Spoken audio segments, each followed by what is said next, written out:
Hindi pa rin nagpapaawat ang ina ni Sara Lahbati na si Esther Lahbati.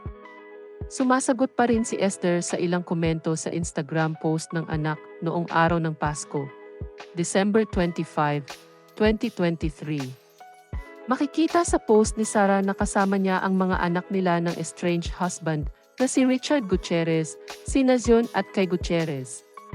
Tanging caption ni Sara sa post ay praying hands at heart emojis. Isa sa unang ibinunyag ni Esther sa publiko ay co-parenting na lamang sina Sara at Richard sa kanilang dalawang anak. Ibig sabihin, kumpirmadong hiwalay na ang dalawa at napagkasundo ang maghiraman na lamang ng panahon para sa mga anak.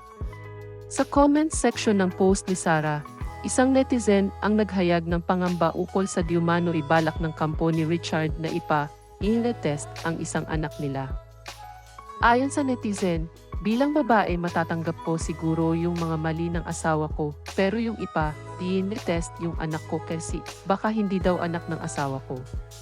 It's too much to bear, sagot ni Esther, Greg. Bakit kaya galit siya kay Sara?